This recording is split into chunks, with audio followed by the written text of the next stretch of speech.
What is mobility as a service? I mean, you're kind of the guy who coined this. What it means for the actual user is if you could enjoy the freedom of mobility without the shackles of owning a car, because we use about 20% of household cost into mobility. 76% of that money goes into a car.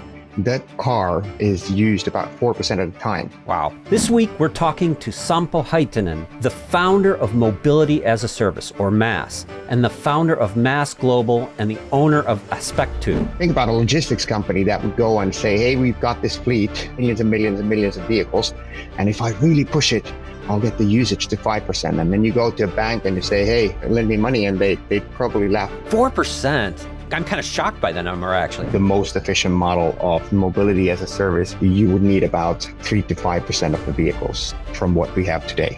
Wow. I mean, that's transformative. That changes the way cities are. We're now deciding how this future goes because our cities are defined by traffic. Welcome, Sampo. Thanks for having me. Very excited. I'm excited. I love this conversation. I think it's a really interesting concept because, like for me as personally, just like the idea of owning a car that sits in my garage, 90% of the time seems just like not a great investment. So tell me a little bit about like, what is mobility as a service? I mean, you're kind of the guy who coined this, right? Yeah, I did. Like every good idea, drunk on a plane. What it means for the actual user, which is what it's all about, is that if you could enjoy the freedom of mobility without the shackles of owning a car, because at the moment it's actually virtually impossible. You have to go a bit deeper when you think about what does the freedom of mobility mean. And I'd say at the moment, owning a car is pretty much the only one that gives you that. We wanted to actually go deeper into what does it mean for people. And if I'd have to describe it, it would be that I need a guarantee for myself that I can go anywhere, anytime on a whim without any kind of thinking or any planning. And this is what the car provides. The problem is that it's not very efficient. We use about 20% of household cost into mobility. 3/4 of that, so 76% of that money goes into a car.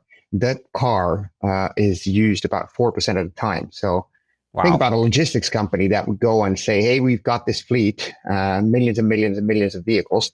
And if I really push it, I'll get the usage to 5%. And then you go to a bank and you say, hey, if you want to borrow money, lend me money. And they'd probably laugh and say, come back when you got something a bit more efficient. But for me, MaaS or mobility as a service, it really is, it's about getting the freedom that you deserve without all the shackles that come with the ownership. I mean, 4% is, I'm kind of shocked by the number, actually. I mean, like I knew it was going to be low, but 4% seems. Oh, you want to hear something more shocking? Oh, God. We had a doctorate from Tokyo. In Tokyo, if you want to buy a car, and millions of people do, yeah, you have to have a dedicated parking space. And just you can imagine what the price would be for a dedicated parking space in Tokyo. It's not going to be cheap. Yeah. Still, out of those cars, over half of them drive their car less than once a week, once or twice a month. You could laugh about this and say, oh, people are silly, but that's not the right attitude. The right attitude would be that what do I have to do to fill the same space in their minds? That's how much they value the idea that, when I do get that day off, Japanese don't get much of those. Right. When I do get that day off, I want to be heading for Mount Fuji just like that. And unless you give them that opportunity, unless you give them the chance that, okay, I'm free to go wherever, you're not in the same space in their minds. And going back to what MaaS is, this is because I was thinking about it. I'm a transport engineer from background. Yeah. And I was thinking, why do I have a car? I should know better that it is like that. And then I said, okay, if somebody could promise, and then I went to, okay, how could I actually produce that sense of freedom? And okay, so what if I tell you're in US? What if I tell you that you've got all the metros, trams, trains, not really good. And I said, everywhere in US, yeah, it's nice. What if I tell you you've got all the all the Ubers and taxis and all of those on top of them. Use as much as you want. And still you're like, yeah, I've got that summer house in Michigan. Uber won't take me there. So you'd say, okay, what if I give you all the car shares that are on the streets, and you can rent a car. You can go pick up from Enterprise 6 Hertz a car whenever you need it, all embedded. And this actually in the whole of US with a flat price, just like your Netflix or your Spotify. And then we're starting to talk. And actually, if I could do it even more, and I'd say, don't you worry about I've got the capacity. I've got all the means of transportation behind me. I'll fix it. So my promise to you is that you're always underway. Just push a button within 5 to 10 minutes, you're underway, and you're never delayed. So it's my worry how you get connected. Actually, it's a bit like here. I mean, It used to be, you might be old enough to remember that it wasn't that easy. It wasn't that easy back in the days. If you wanted to go Finland from US, you'd have to choose your operator, think the routes, do all of this, and it'll cost all that much. Now it's flat rate in a package. You can call anywhere, just like that. I remember at one point I was sitting outside on a mobile phone and I was talking to somebody in England, and I'm like, isn't this amazing? Isn't this amazing? It's like magic. now it's like, yeah. Yeah, every day. And this is so, why wouldn't it be every day that somebody just fixes you? Because, I come from Finland, where the country of Nokia, and they had this slogan of connecting people. So we're in mobility. This is also connecting people. We're just doing it physically, not virtually. And when I actually came up with this, it was more of a industry prediction. And I thought I kind of wanted to do an analogy from what was in the 80s and how the telecom sector looked like, and how it looked like back then, 2006. And I said, okay, what if a similar change would happen in my dear mobility industry? And I figured it's pretty much, you've got the layer of infrastructure, roads, rails, all of that, which is in telecom, it's the masts and all of that. Then you got the devices, which is cars, buses, trains, and so on, the Apples and Samsungs and what have you. But then you've got the operator layer, someone who fixes all that, makes it easy for you. So you don't have to worry about how do you get from this point to another point. And I thought this is missing because nobody does this for you. And the prediction was that there will be this layer that will be international, it will be driving. And if this disruption is true, and normally, why wouldn't an industry be disrupted like this? So we go back to what MaaS is, not from consumer, but from business perspective. Yeah. Well, if at 4%, it needs disruption. Yeah. Normally disruptions are where you have good chance for productivity leaps. And show me a bigger one. 20% of household costs, it's the biggest one after living, goes into your mobility. And most of that lies on an asset use 4% of the time. So it's going to be yelling for productivity leap.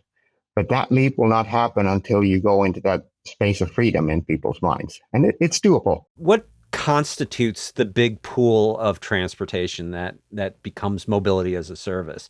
If your organization depends on a fleet of vehicles, it's time to think about your fleet as a strategic asset. Element delivers end-to-end solutions that reduce costs, improve productivity, and support sustainability goals. From vehicle acquisition to electrification and everything in between, Element's data-driven approach helps organizations optimize performance and keep their drivers safe and supported on the road. To learn more about how Element can move your fleet forward, visit elementfleet.com. I mean, you're talking beyond just cars, and you're getting into, trains and everything else. Like is it everything possible and everything in between? I'd say that you're in the space of MaaS when you have enough supply that you can take at least one person, normally in a city, because it'll start in cities. You can take at least one person in a city and say, hey, I can take care of not 70%, not 80%, not 90%, but all of your trips for at least a year.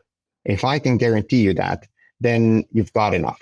And how that is produced depends a bit on an area. Myself, I've been analyzing hundreds of cities from Latin America to Europe to US, Canada, North America, Japan, and so on and so on. All of them have enough capacity, enough supply to provide that freedom.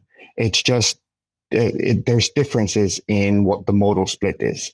In Europe, it has more public transport inside the buffet. if you think of it as a buffet. Then in Right. US, it'll be more ride hailing and cars, less public transport. In some other areas, it's more about all kinds of private vehicles as such. In some places, it's actually very car share dominant. But in all of those places, we found that there is adequate enough supply if you can digitally combine them all. And this is the hardest part of it. Interesting.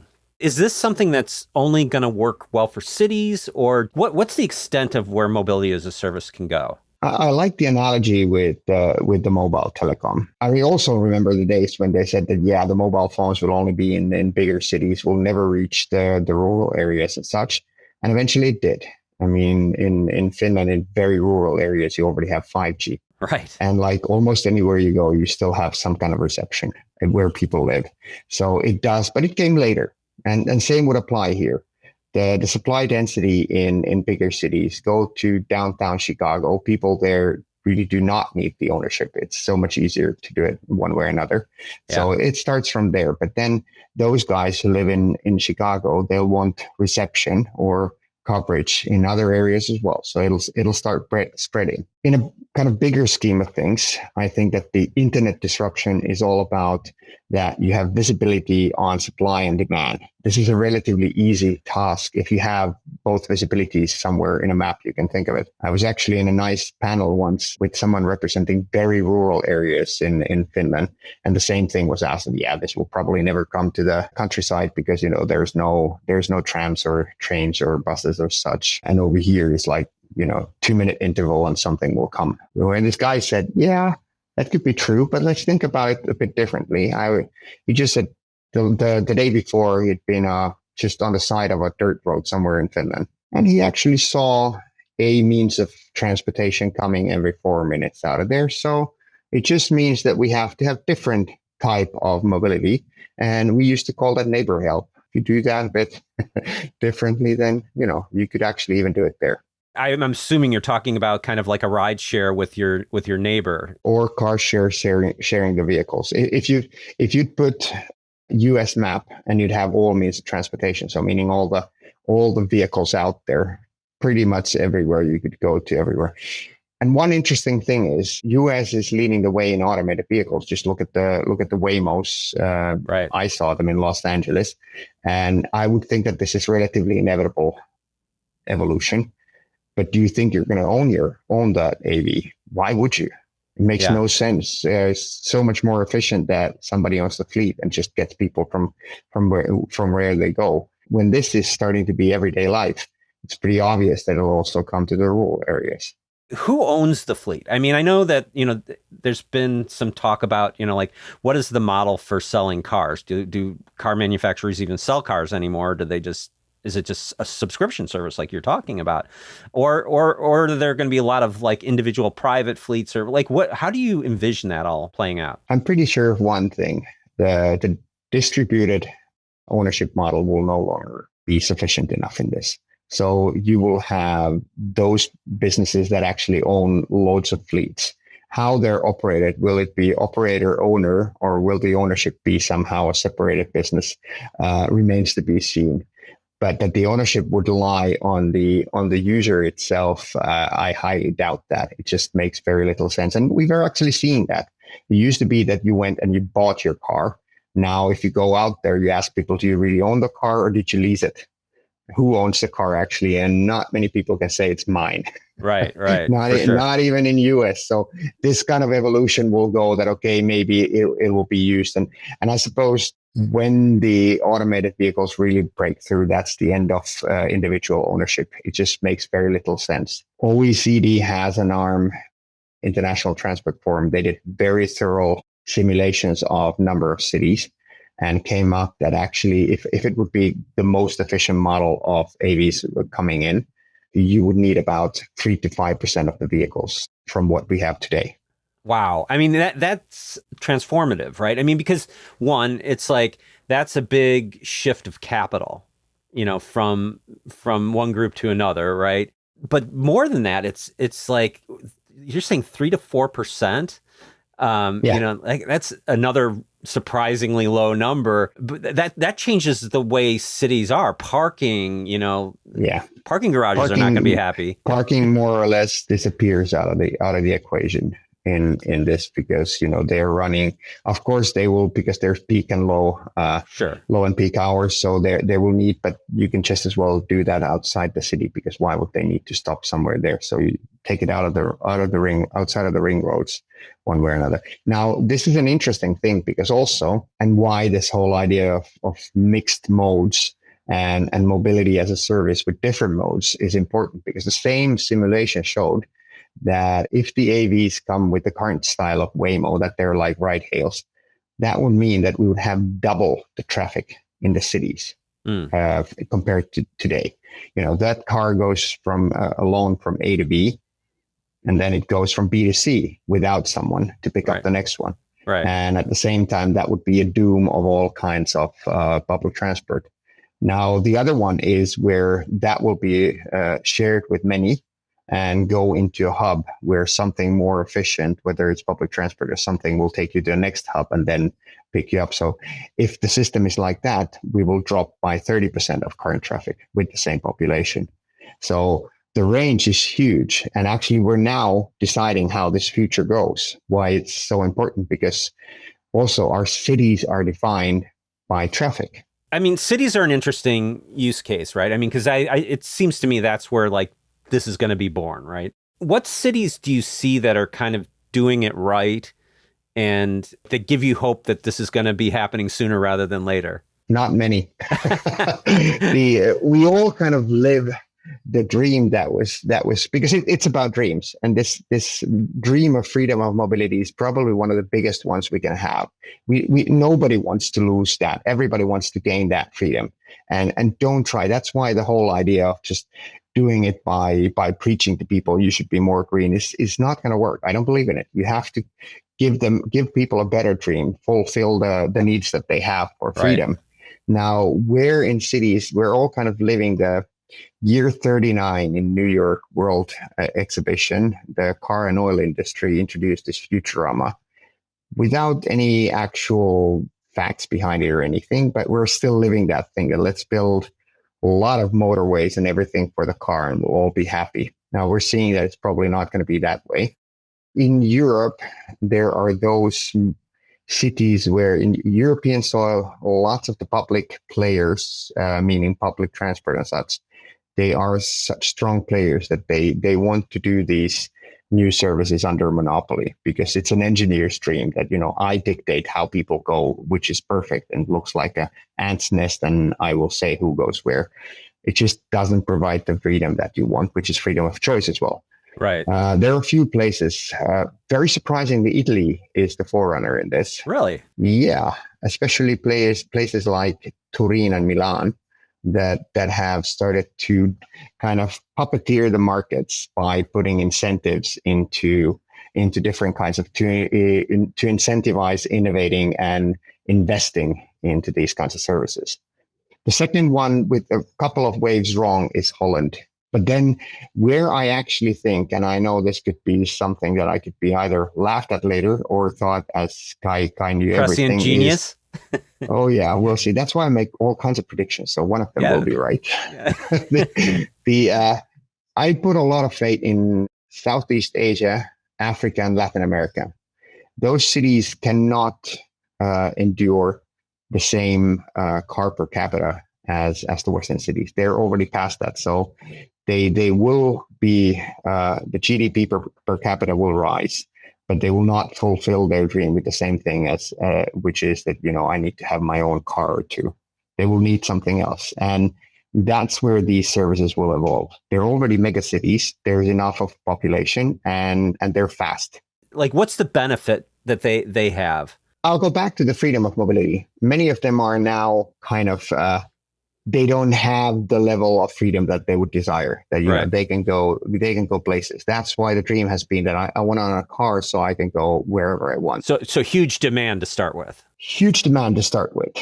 Secondly, is that they're already so dense that if you put that many cars as we have in, for example, U.S. cities, they would collapse.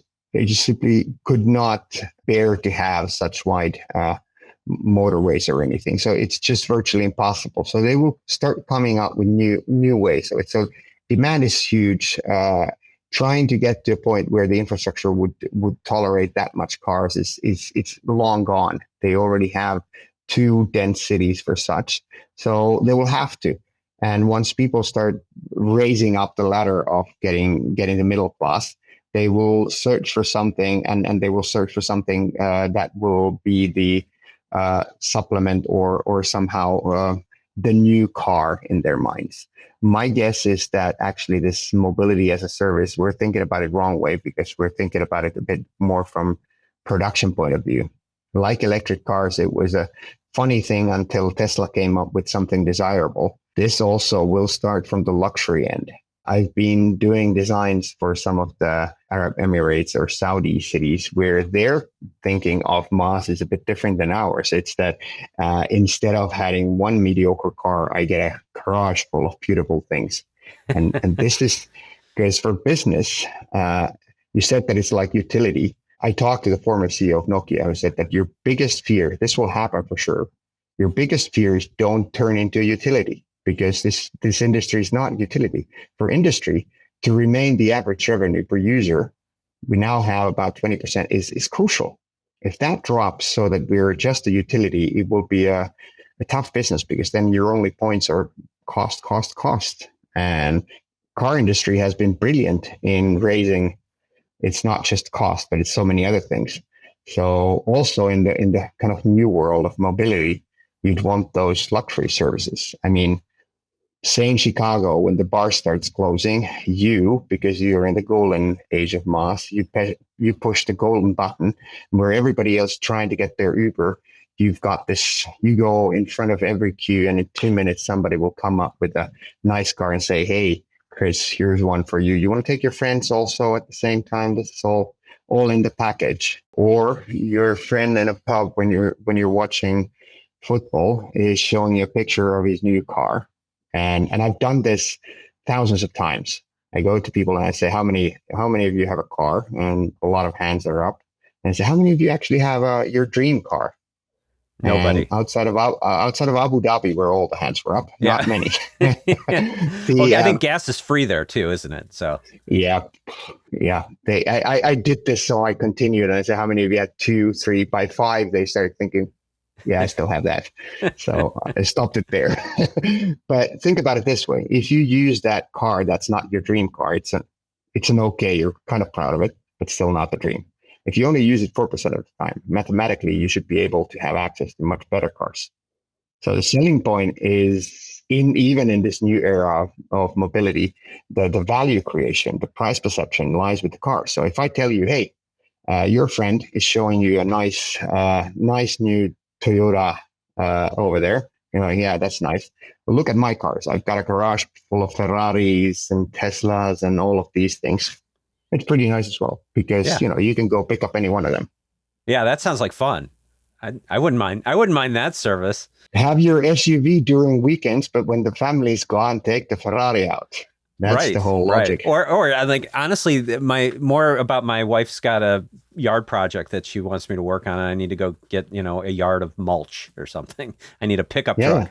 But you only need it for that time. I only need it for like 30 minutes. Yeah. That's it. Yeah. So getting back to the cities, though. Think fleet management is stuck in the past? Think again. Element Fleet is leading the way with cutting-edge technology and real-time insights that help organizations optimize every mile. Whether you're tracking route performance, reducing downtime, or planning your EV transition, Element gives you the tools and expertise to make smarter, faster decisions. Don't just manage your fleet, transform it. Learn more at elementfleet.com. It's interesting you make the parallel between cell phones and mobility as a service. And when you're looking at sort of developing countries with more developing infrastructures, it seems like a lot of those countries can learn from the mistakes of other countries and, can kind of leapfrog a little bit. I mean, is that one of the reasons why you feel that a good target for mobility as a service is because of the lack of stuff right now? Yeah. Car is a great product, great service. So kind of once you're in the system, it's harder to lure you Right. into the world of services, you're kind of stuck in your old ways, which is quite normal and understandable. In those areas, you have a huge young population that has not yet hopped into the world of owning a car.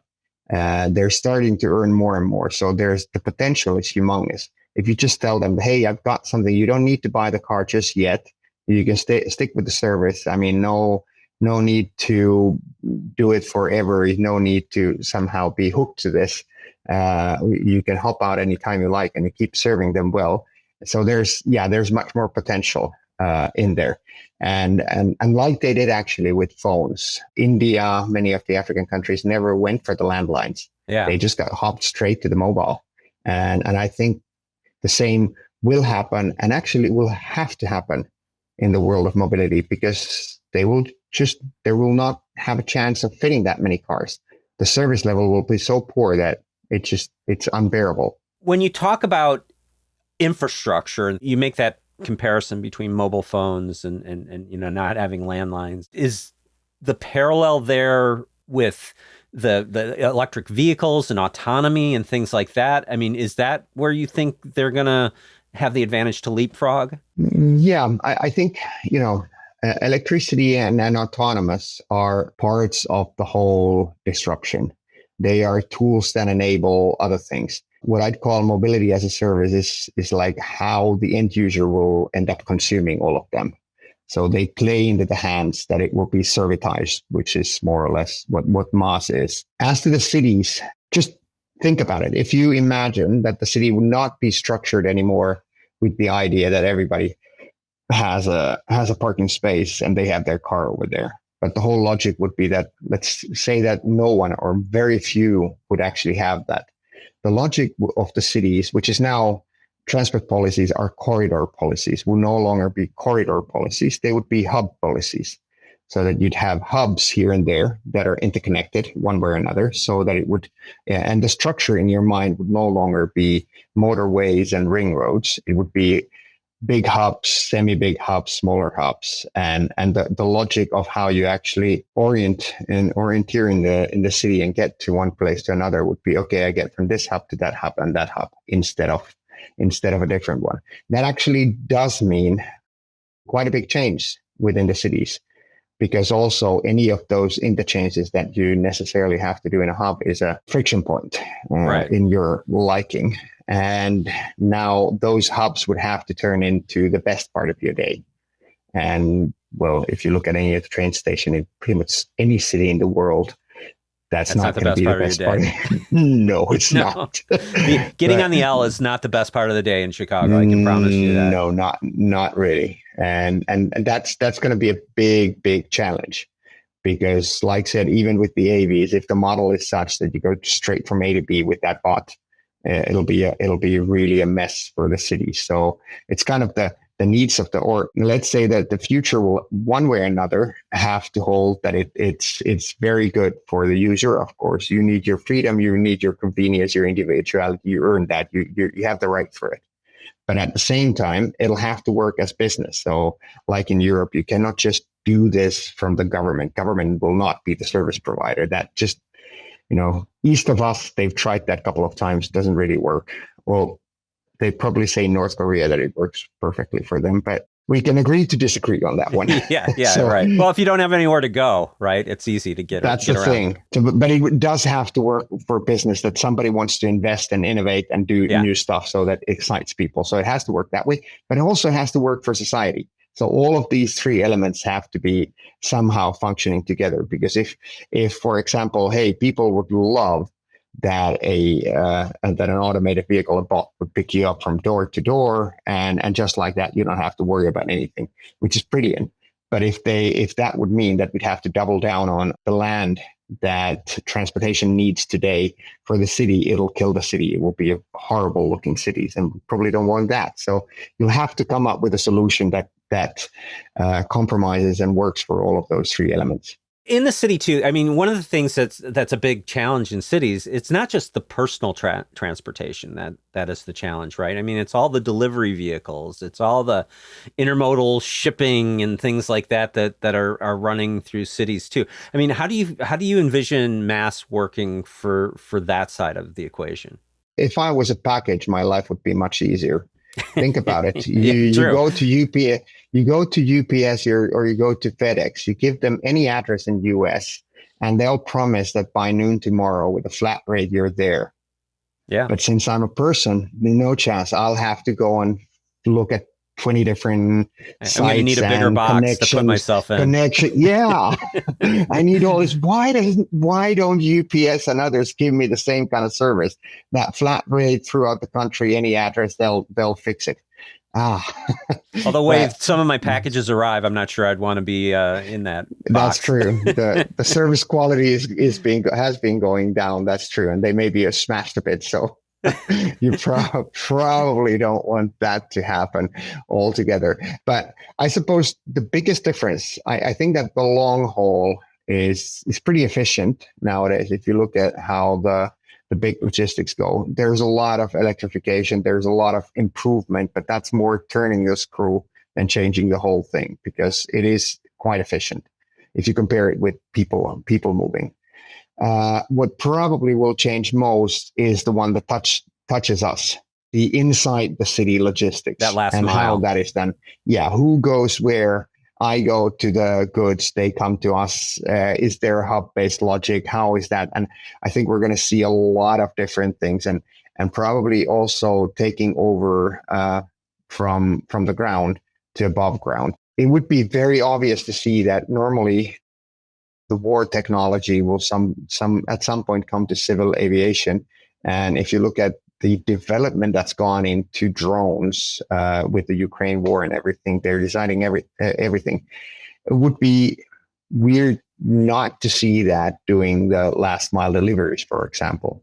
Yeah. Well, and I think last mile is where most of the cost of everything is anyways. Yeah, and it kind of, because now we're limited with the road capacity. And since drones can do so much already and they're so developed, would be very strange to see that we wouldn't start opening kind of above the ground highways as well. But there's lots to be done because nobody has defined actually how that infrastructure looks like. What's the traffic management rules over there? Who's running the show? Do I get to operate like 3 operators in Chicago that have a license, one from 37 meters to 40 meters, next one this way. So it's going to be an interesting change. It'd be interesting to see if like airspace gets sold like like frequency bandwidth, like you get to operate in this range. Yeah, because it would be a very logical way of thinking about it. And I know that there's already a kind of in the background scenes a fight of who gets to, is it going to be the teleoperators that get to do the connection, or is it going to be the low satellites that get to have that? And that's an interesting one.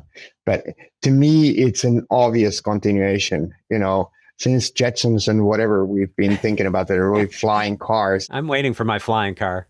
Yeah, drones are more or less that. Yeah. I mean, if the war is done by them and technological things kind of get developed and tested during war times, and that's the thing that's been developing incredibly rapidly lately. Yeah. I would assume, but would you still have to? Because I'm not sure if I look outside, would I want to see like 1,000 drones going there? I'd have to be pretty sure. Yeah, no, for sure. I mean, like in the noise level, right? I mean, so there's other things to factor in. But I did see somebody was getting a delivery, I think either from Amazon or Walmart, and it was just a quick video, and it was just this thing just dropped down on a cable, Yeah. And you couldn't even hear the drone or barely see the drone. Yeah. They're very sophisticated.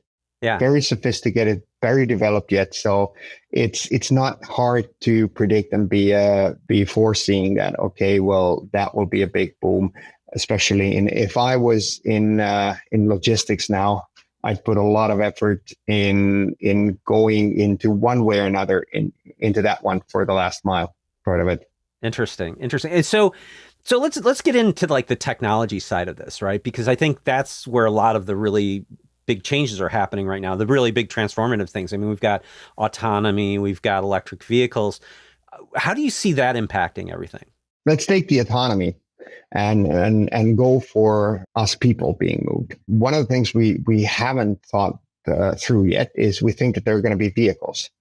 Whereas, think about it this way. If we think about it from another angle, there's one thing that's been more or less constant, at least for 100 years. There's some ideas that it was even in Roman times the same, that we spend roughly about 90 minutes in transport every day. This is how much we tolerate. Since Roman times? Even then, it was 90 minutes in transport. It's even almost a minute, the same. That's crazy. Yeah, the distance being going up a bit. Maybe the amount of time it takes to get somewhere is sort of the limiting factor of how cities grow. It really is. And it's just a hard number of what people want. Yeah, and this is how much we've been tolerating as a society. It's that much. Now, I'd say that the biggest change here is that that's 90 minutes unused time that we gotta spend in just, hands on a wheel or something, whatever it is, but it's not really used. Now, if the AVs are true and they're such, then actually that 90 minutes come back to the markets. Those AVs are not going to be AVs. They're a continuation of what you did here in A and what you're going to do in B. So they will be either your offices, your gyms, your restaurants, your dating places, your movie theaters, and these kinds of things. So you don't just call a Waymo, I would say, in the future. You call that, okay, actually, I need to work, so please make sure that I've got office here. Or I would actually like to exercise because it's that kind of trip, so make sure that I've got those facilities over there. Or I'm on a date, so please make sure that, something brings me food over there, and we've got this private date over there. Don't want to continue where that then leads. But that I see will be enabled. Technology itself is worth not much. It's what we make out of it that actually makes all the difference. And the same applies here. I'm a bit disappointed in us that the electrification could have been the point that kind of kills the car ownership, but it seems it didn't, at least yet. That could have been the chance for doing it. The AVs will eventually. You talk about sort of like different modes of transportation, just sort of like delivering the ultimate service that you want. I think about traveling from, like one city to another, and, like I have to fly to get there, right? But if I could just get in a vehicle that's got a nice, comfortable sleeping arrangement and just take off at like 11 o'clock at night and, show up in that city at 8 a.m, ready to go, I would love that service. You actually hit a very, very, and probably the most interesting and decisive point out of it. For some reason, we make huge decisions on motorways and what to build on. It is very scientifical and in a lot of ways kind of nonsense, because we have a benefit cost ratio there. And if it shows positive, then we say it's good investment. By far, the biggest factor in those calculations is time saving. So we kind of consider, and we have given a time that, let's say it's this and this much, if we save that much time to make the decisions in a nice and good manner.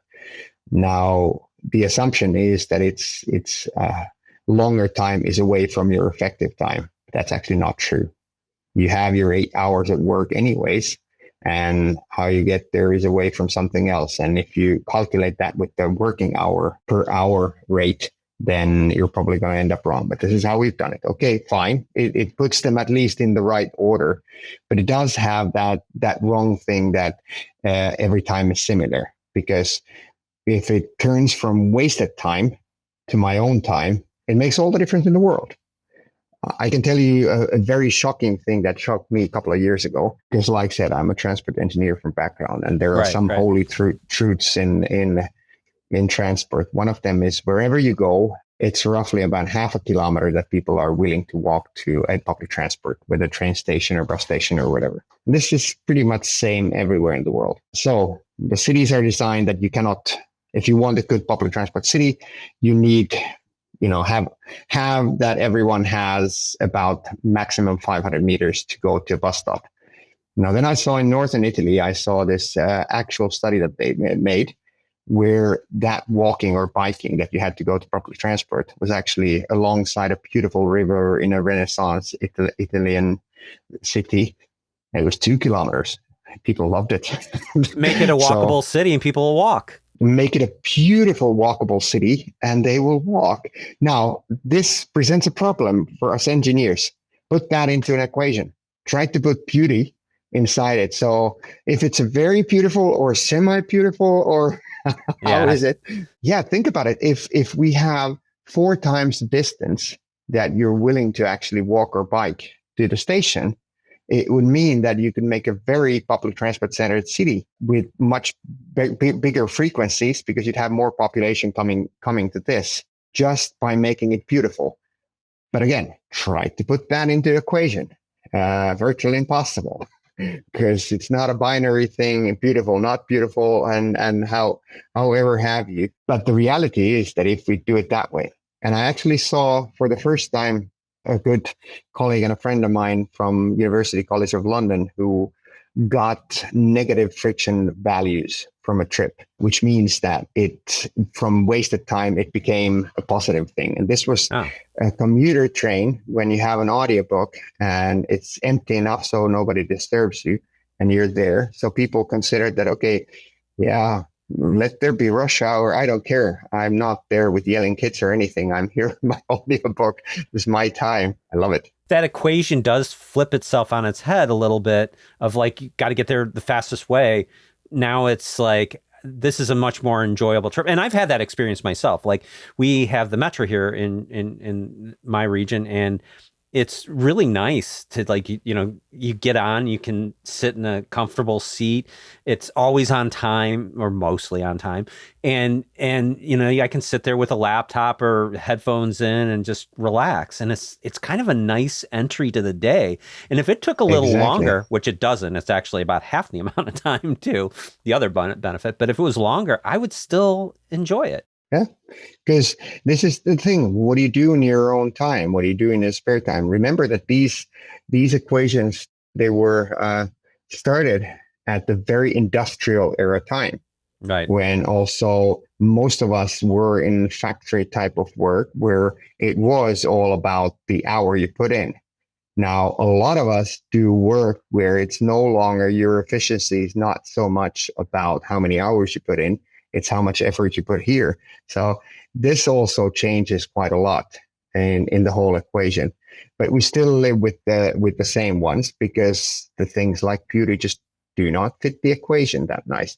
That's why often also in any infrastructure projects, they're kind of first you have them in your budget, then the budget cuts will happen and say, okay, let's put the beautiful stuff outside and just do the motorway like it is.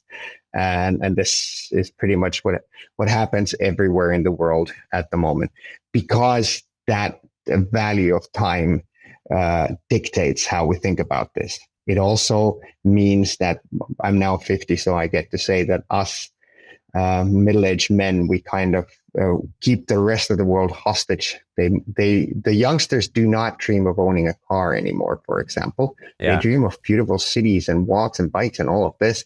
But we just say, no, everybody wants to own a car, so let's do it that way. I think there's another interesting aspect to this too. I mean, when you start adding in, these newer vehicles and newer modes of transportation and autonomy and things like that, I mean, it does change the safety profile of everything too, right? I mean, what's your take on that? You know that, once again, the shocking numbers, but if I remember correctly, it's around 95% of traffic deaths or major accidents. The cause of that is between the steering wheel and the headrest. Chair and the headrest. Yeah, sad to say, but that's also the reality. We all know that this is how it is. Having said that, we kind of fear the automation kicking in because it's something we do not control. The numbers of fatalities have been going dramatically down in the Western world since the 70s because of all the measures we do not tolerate this kind of just people die. Oof. And the same will be, we tolerate because we value the freedom so much more. So we tolerate the CO2 numbers, we tolerate the traffic deaths and all of this, because it's always that the freedom, the individual freedom is higher. And this, I think, is just a fact of mankind. We will not jeopardize this. If as long as we can, we'll hold on to it. But if this same level can be produced in a better way, so that it brings me as an individual the same things, but the level of safety, level of sustainability goes up, we're going to be choosing that one.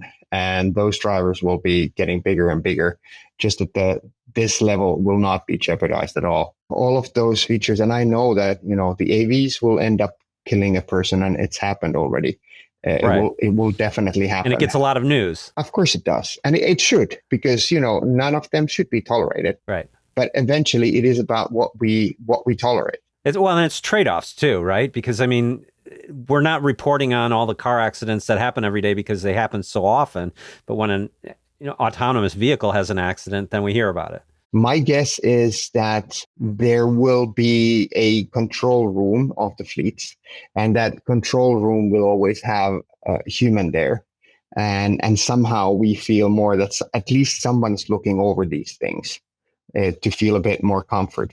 But I did see someone from an elevator company, can't remember was it Otis or Kone, and they showed me a clip of about 100 years ago. Yeah. Where people were laughing in some of the newspapers that, they've got this new thing, called automated elevators without a driver inside. Like if anyone would ever go into an elevator without a driver inside, that's not going to happen. That's crazy. You get in a box and the door closes and you hope to get somewhere? Come on, it's not going to happen. And we're laughing at it now. Yeah, but I mean, we probably only eliminated the last elevator operator, a few years ago. A lot of those things pretty much die hard, right? Pretty much so. And so will driving a car. And while I talk about it, especially this, that we should come up with something that is more attractive than owning a car, then people get very emotional and say, you're attacking my freedom. And no, this is very much a freedom of choice. But, if somebody doesn't want to own a car, wouldn't it make sense that we also develop some stuff for them? So it does not mean, for example, that MaaS is in one day and cars are out. That's nonsense. It's just serving the people that are actually not really desiring to own a car. It makes sense for all of us. And weirdly enough, and this was a shock to me, this was in European cities, but they relate somewhat okay to US as well, that 38% of people in cities are actually actively looking for an alternative to their car ownership, but they just don't have a choice. I would love to have no car lease or whatever. I mean, and not have to pay for all the insurance and all the logistics. I mean, I got one car now, the tire's leaking. It's like, I don't want to have to deal with that stuff. I just want transportation, like you said. I love your new world. I want that. As a business person, I would love you to pay me the same amount. You know what? If I didn't have to deal with it, I wouldn't have a problem paying the same amount. Yeah. We actually did this, and funny part, you also said about these things where people like, we had for 8 years, we had these do whatever you want kind of subscriptions. So you can go on, take any cars out of the car rentals. You can go and take any of the car shares. You can do taxis. You can do public transport, walking, biking, all of this. You would think that they'd go crazy with the cars and taxis. Completely the opposite. You don't really want to be in the backseat of a taxi just for the fun of it. Come on. Yeah, no. You can do that for a couple of weeks and then you say, no, I've got better things to do. I interviewed many of them because it was weird to see that their modes, because these were very car-centric guys, and their modes started shifting towards walking, biking, using public transport more and more, because they always had the fallback of cars and taxis there. They could feel in it. And many of them said that, hey, it was a sunny day out there, and I was in a taxi or in this car share that I had. And, it wasn't that nice. And then I saw these happy people with city bikes and think, what am I doing here? Sunny day. And I said, many of them said, I hopped out of the taxi and said, okay, I'll pick up that city bike and I'll feel happy, healthy, safe. I mean, it's much easier for me to do it that way. And they started learning these new ways, not because, they had to or anything, but because they could. And they knew that they could do the fancy way as well, or the expensive way. Okay. So like looking ahead, what do we need to do? Like, what's the next step? Where do we go from here? How do we get to this future, and what is that future? When I'm in LA or anywhere else, and I tell people about this MaaS that, hey, if you'd have like a Netflix of transportation with a flat rate, you can access anything, cars, taxis, public transport, whatever. They always say, wow, yeah, this is what I want. And then they say, why isn't it here yet? This is not rocket science. And it really isn't. It's, the physical elements, the biggest investments are done. It's just that you need to be able to digitally connect them and get that into a service. So it's not a huge thing. The problem is that this is the most dinosauric industry in the world.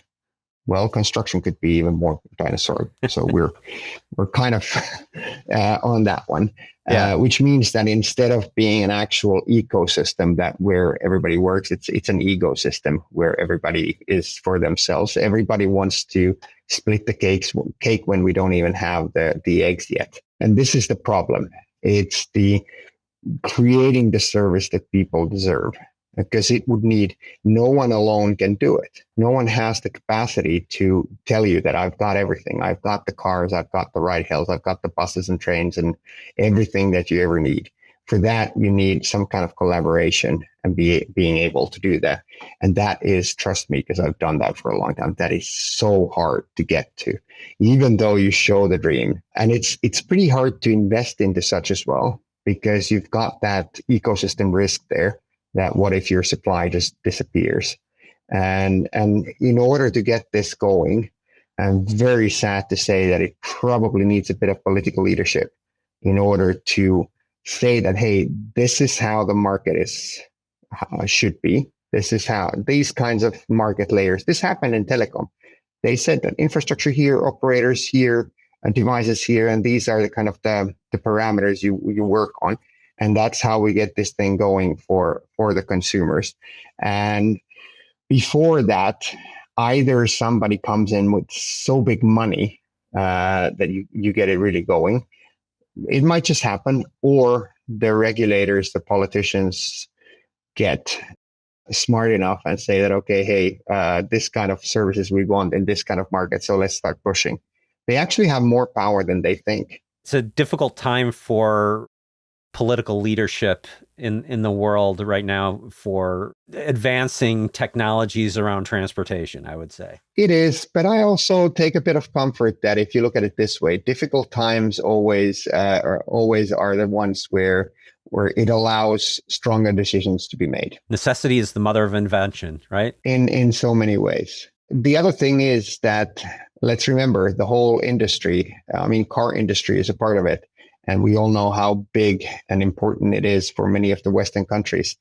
If we don't show how the future market looks like, the guys in India, Africa, and Southeast Asia, they will. And they will do that, which means that our beloved auto industry will be then in a burning platform trying to survive in where the trends are moving the other way around. So this is also for our economies pretty big. It's critical. It's critical. Yeah. It really is. I welcome, Aspectu, your company, to come in and consult with my local government to get me this dream of the future that you're laying out there, because I really would love to have something like that. Here to help. I did that for Australian government, Finnish government, so why not there as well? Well, thank you so much for coming on. I really appreciate the conversation, and I appreciate the work you're doing to make this a reality, because I think you're onto something here, and I think this is going to be big change for people, but in a really positive way. Thank you. It's never easy trying to change the world, no, but at least it can be fun. Yeah, for sure. Thanks so much.